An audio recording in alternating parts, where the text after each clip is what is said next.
मेरा शरीर अभी भी स्पंदित है, चित्त अभी भी उस पल में लीन है।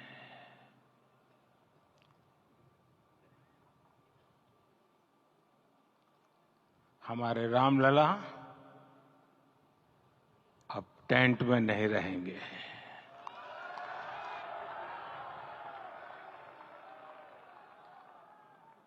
हमारे रामलला अब इस दिव्य मंदिर में रहेंगे। मेरा पक्का विश्वास है, अपार श्रद्धा है कि जो घटित हुआ है इसकी अनुभूति देश के, विश्व के कोने कोने में राम भक्तों को हो रही होगी। ये क्षण अलौकिक है, ये पल पवित्रतम है। ये माहौल, ये वातावरण, ये ऊर्जा, ये घड़ी प्रभु श्री राम का हम सब पर आशीर्वाद है। 22 जनवरी 2024 का ये सूरज एक अद्भुत आभा लेकर आया है। 22 जनवरी 2024 ये कैलेंडर पर लिखी एक तारीख नहीं, ये एक नए काल चक्र का उद्गम है।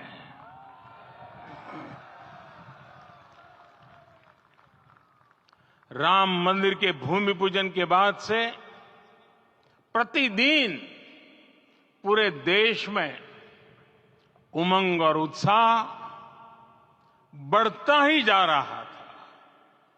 निर्माण कार्य देख देशवासियों में हर दिन एक नया विश्वास पैदा हो रहा था। आज हमें सदियों के उस धैर्य की धरोहर मिली है। आज हमें श्री राम का मंदिर मिला है। गुलामी की मानसिकता को तोड़कर उठ खड़ा हो राष्ट्र। अतीत के हर दंश से हौसला लेता हुआ राष्ट्र ऐसे ही नव इतिहास का सृजन करता है। आज से 1000 साल बाद भी लोग आज की इस तारीख की, आज के इस पल की चर्चा करेंगे। और ये कितनी बड़ी राम कृपा है कि हम सब इस पल को जी रहे हैं, इसे साक्षात घटित होते देख रहे हैं। आज दिन, दिशाएं, दिगंत सब दिव्यता से परिपूर्ण है। ये समय सामान्य समय नहीं है। ये काल के चक्र पर सर्वकालिक शाही से अंकित हो रही अमिट स्मृति रेखाएं हैं। साथियों, हम सब जानते हैं कि जहां राम का काम होता है वहां पवन पुत्र हनुमान अवश्य विराजमान होते हैं। इसलिए मैं राम भक्त हनुमान और हनुमान गढ़ी को भी प्रणाम करता हूं। मैं माता जानकी, लक्ष्मण जी, भरत, शत्रुघ्न सबको नमन करता हूं। मैं पावन अयोध्यापुरी और पावन सरयू को भी प्रणाम करता हूं। मैं इस पल दैवीय अनुभव कर रहा हूं कि जिनके आशीर्वाद से ये महान कार्य पूरा हुआ है। वे दिव्य आत्माएं, वे दैवीय विभूतियां भी इस समय हमारे आसपास उपस्थित है। मैं इन सभी दिव्य चेतनाओं को भी कृतज्ञता पूर्वक नमन करता हूं। मैं आज प्रभु श्री राम से क्षमा याचना भी करता हूं। हमारे पुरुषार्थ, हमारे त्याग, तपस्या में कुछ तो कमी रह गई होगी कि हम इतनी सदियों तक ये कार्य कर नहीं पाए। आज वो कमी पूरी हुई है।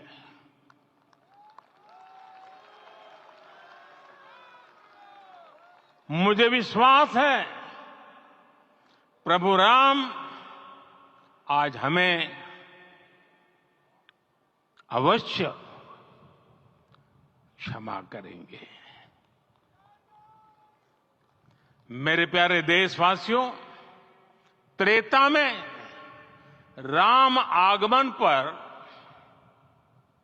पूज्य संत तुलसीदास जी ने लिखा है, प्रभु बिलो की हर से पुरबासी, जनित वियोग विपत्ति सबनासी। अर्थात प्रभु का आगमन देकर ही सब अयोध्यावासी, समग्र देशवासी हर्ष से भर गए। लंबे वियोग से जो आपत्ति आई थी उसका अंत हो गया। उस कालखंड में तो वो वियोग केवल 14 वर्षों का था, तब भी इतना असह्य था। इस युग में तो अयोध्या और देशवासियों ने सैकड़ों वर्षों का वियोग सहा है। हमारी कई कई पीढ़ियों ने वियोग सहा है। भारत के तो संविधान में उसकी पहली प्रति में भगवान राम विराजमान है। संविधान के अस्तित्व में आने के बाद भी दशकों तक प्रभु श्री राम के अस्तित्व को लेकर कानूनी लड़ाई चली। मैं आभार व्यक्त करूंगा भारत की न्यायपालिका का, जिसने न्याय की लाज रख ली।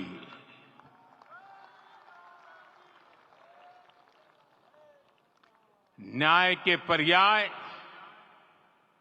प्रभु राम का मंदिर भी न्यायबद्ध तरीके से ही बना। साथियों, आज गांव-गांव में एक साथ कीर्तन संकीर्तन हो रहे हैं। आज मंदिरों में उत्सव हो रहे हैं, स्वच्छता अभियान चलाए जा रहे हैं। पूरा देश आज दीपावली मना रहा है।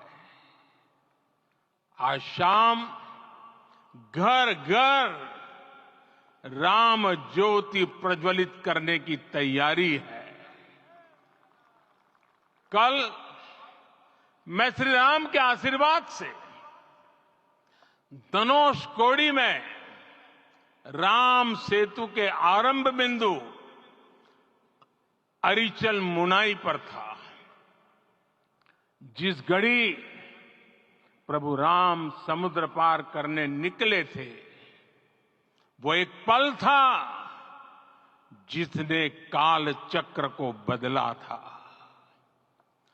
उस भावमय पल को महसूस करने का मेरा ये विनम्र प्रयास था। वहां पर मैंने पुष्प वंदना की। वहां मेरे भीतर एक विश्वास जगा कि जैसे उस समय काल चक्र बदला था, उसी तरह अब काल चक्र फिर बदलेगा और शुभ दिशा में बढ़ेगा। अपने 11 दिन के व्रत अनुष्ठान के दौरान मैंने उन स्थानों का चरण स्पर्श करने का प्रयास किया जहां प्रभु राम के चरण पड़े थे। चाहे वो नासिक का पंचवटी धाम हो, केरला का पवित्र त्रिपायर मंदिर हो, आंध्र प्रदेश में लेपाक्षी हो, श्रीरंगम में रंगनाथ स्वामी मंदिर हो, रामेश्वरम में श्री रामनाथ स्वामी मंदिर हो, या फिर धनुषकोडी। मेरा सौभाग्य है कि इसी पुनीत पवित्र भाव के साथ मुझे सागर से सरयू तक की यात्रा का अवसर मिला। सागर से सरयू तक हर जगह राम नाम का वही उत्सव भाव छाया हुआ है। प्रभु राम तो भारत की आत्मा के कण कण से जुड़े हुए हैं। राम भारतवासियों के अंतर मन में विराजे हुए हैं। हम भारत में कहीं भी किसी की अंतरात्मा को छुएंगे तो इस एकत्व की अनुभूति होगी और यही भाव सब जगह मिलेगा। इससे उत्कृष्ट, इससे अधिक देश को समायोजित करने वाला सूत्र और क्या हो सकता है। मेरे प्यारे देशवासियों, मुझे देश के कोने कोने में अलग अलग भाषाओं में रामायण सुनने का अवसर मिला है, लेकिन विशेषकर पिछले 11 दिनों में रामायण अलग अलग भाषा में अलग राज्यों से मुझे विशेष रूप से सुनने का मौका मिला। राम को परिभाषित करते हुए ऋषियों ने कहा है, रमन्ते यस्मिन् इति रामः, अर्थात जिसमें रम जाए वही राम है। राम लोक की स्मृतियों में, पर्वत से लेकर परंपराओं में सर्वत्र समाये हुए हैं। हर युग में लोगों ने राम को जिया है। हर युग में लोगों ने अपने अपने शब्दों में अपनी अपनी तरह से राम को अभिव्यक्त किया है और ये राम रस जीवन प्रवाह की तरह निरंतर बहता रहता है। प्राचीन काल से भारत के हर कोने के लोग राम रस का आचमन करते रहे हैं। राम कथा असीम है और रामायण भी अनंत है। राम के आदर्श, राम के मूल्य, राम की शिक्षाएं सब जगह एक समान है। प्रिय देशवासियों, आज इस ऐतिहासिक समय में देश उन व्यक्तित्वों को भी याद कर रहा है जिनके कार्य और समर्पण की वजह से आज हम ये शुभ दिन देख रहे हैं। राम के इस काम में कितने ही लोगों ने त्याग और तपस्या की पराकाष्ठा करके दिखाई है। उन अनगिनत राम भक्तों के, उन अनगिनत कार सेवकों के और उन अनगिनत संत महात्माओं के हम सब ऋणी हैं। साथियों, आज का ये अवसर उत्सवता का क्षण तो है ही, लेकिन इसके साथ ही यह क्षण भारतीय समाज की परिपक्वता के बोध का भी क्षण है। हमारे लिए ये अवसर सिर्फ विजय का नहीं, विनय का भी है। दुनिया का इतिहास साक्षी है कि कई राष्ट्र अपने ही इतिहास में उलझ जाते हैं। ऐसे देशों ने जब भी अपने इतिहास की उलझी हुई गांठों को खोलने का प्रयास किया, उन्हें सफलता पाने में बहुत कठिनाई आई, बल्कि कई बार तो पहले से ज्यादा मुश्किल परिस्थितियां बन गई।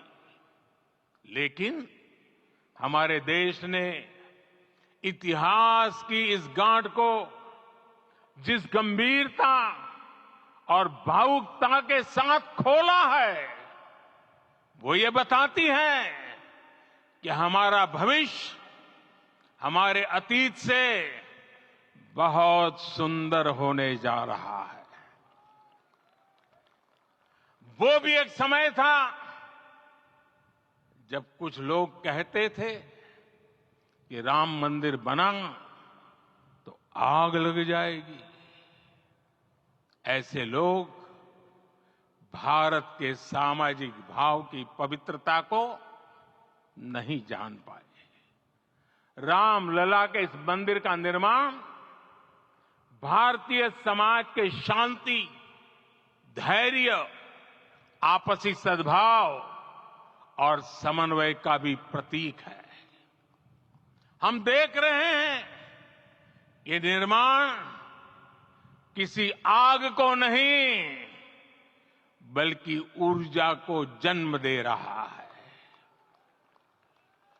राम मंदिर समाज के हर वर्ग को एक उज्जवल भविष्य के पथ पर बढ़ने की प्रेरणा लेकर आया है।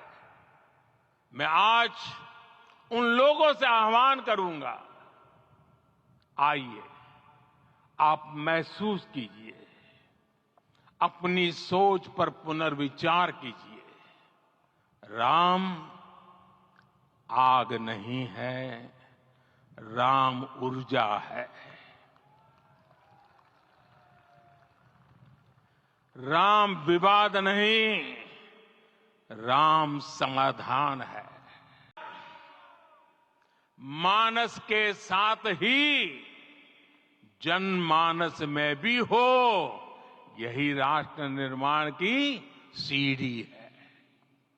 साथियों, आज के युग की मांग है कि हमें अपने अंतःकरण को विस्तार देना होगा। हमारी चेतना का विस्तार देव से देश तक, राम से राष्ट्र तक होना चाहिए। हनुमान जी की भक्ति, हनुमान जी की सेवा, हनुमान जी का समर्पण, ये ऐसे गुण हैं जिन्हें हमें बाहर नहीं खोजना पड़ता। प्रत्येक भारतीय में भक्ति, सेवा और समर्पण के भाव समर्थ, सक्षम, भव्य, दिव्य भारत का आधार बनेंगे। और यही तो है देव से देश और राम से राष्ट्र की चेतना का विस्तार। दूर सुदूर जंगल में, कुटिया में जीवन गुजारने वाली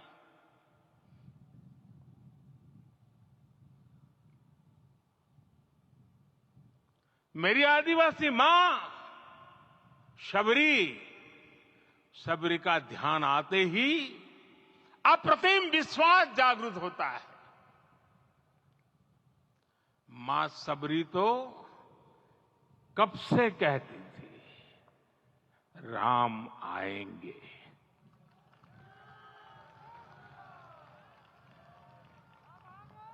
प्रत्येक भारतीय में जन्मा यही विश्वास समर्थ, सक्षम, भव्य भारत का आधार बनेगा। और यही तो है देव से देश और राम से राष्ट्र की चेतना का विस्तार। हम सब जानते हैं कि निषाद राज की मित्रता सभी बंधनों से परे है। निषाद राज का राम के प्रति सम्मोहन, प्रभु राम का निषाद राज के लिए अपनापन कितना मौलिक है। सब अपने हैं, सभी समान है। प्रत्येक भारतीय में अपनत्व की, बंधुत्व की ये भावना समर्थ, सक्षम, भव्य दिव्य भारत का आधार बनेगी। और यही तो है देव से देश और राम से राष्ट्र की चेतना का विस्तार। साथियों, आज देश में निराशा के लिए रत्ती भर भी स्थान नहीं है। मैं तो बहुत सामान्य हूं, मैं तो बहुत छोटा हूं। अगर कोई ये सोचता है तो उसे गिलहरी के योगदान को याद करना चाहिए। गिलहरी का स्मरण ही हमें हमारी इस हिचक को दूर करेगा, हमें सिखाएगा कि छोटे बड़े हर प्रयास की अपनी ताकत होती है, अपना योगदान होता है। और सबके प्रयास की यही भावना समर्थ, सक्षम, भव्य, दिव्य भारत का आधार बनेगी। और यही तो देव से देश और राम से राष्ट्र की चेतना का विस्तार। साथियों, लंकापति रावण प्रकांड ज्ञानी थे, अपार शक्ति के धनी थे, लेकिन जटायु जी की मूल्य निष्ठा देखिए। वे महाबली रावण से भिड़ गए। उन्हें भी पता था कि वो रावण को परास्त नहीं कर पाएंगे, लेकिन फिर भी उन्होंने रावण को चुनौती दी। कर्तव्य की यही पराकाष्ठा समर्थ, सक्षम, भव्य दिव्य भारत का आधार है। और यही तो है देव से देश और राम से राष्ट्र की चेतना का विस्तार। आइए हम संकल्प लें कि राष्ट्र निर्माण के लिए हम अपने जीवन का पल पल लगा देंगे। राम काज से राष्ट्र काज, समय का पल पल, शरीर का कण कण राम समर्पण को राष्ट्र समर्पण के ध्येय से जोड़ देंगे। मेरे देशवासियों, प्रभु श्री राम की हमारी पूजा विशेष होनी चाहिए।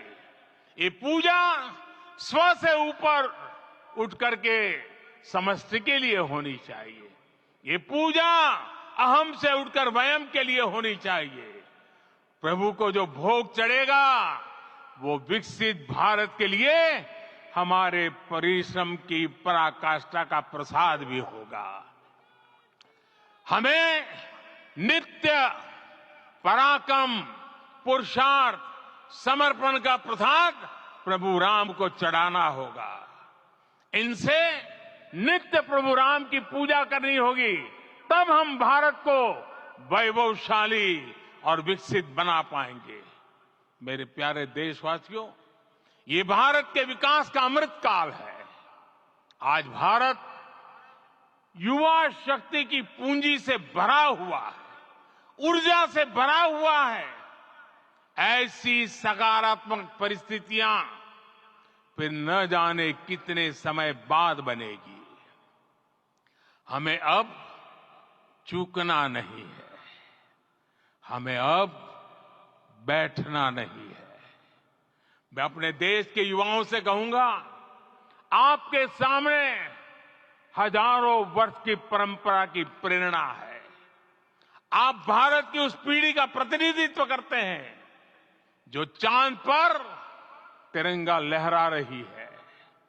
वो 15 लाख किलोमीटर की यात्रा करके सूर्य के पास जाकर मिशन आदित्य को सफल बना रही है, जो आसमान में तेजस और सागर में विक्रांत का परचम लहरा रही है। अपनी विरासत पर गर्व करते हुए आपको भारत का नव प्रभात लिखना है। परंपरा की पवित्रता और आधुनिकता की अनंतता दोनों ही पथ पर चलते हुए भारत समृद्धि के लक्ष्य तक पहुंचेगा। मेरे साथियों, आने वाला समय अब सफलता का है, आने वाला समय अब सिद्धि का है। ये भव्य राम मंदिर साक्षी बनेगा भारत के उत्कर्ष का, भारत के उदय का। ये भव्य राम मंदिर साक्षी बनेगा भव्य भारत के अभ्युदय का, विकसित भारत का। ये मंदिर सिखाता है कि अगर लक्ष्य सत्य प्रमाणित हो, अगर लक्ष्य सामूहिकता और संगठित शक्ति से जन्मा हो, तब उस लक्ष्य को प्राप्त करना असंभव नहीं है। ये भारत का समय है और भारत अब आगे बढ़ने वाला है।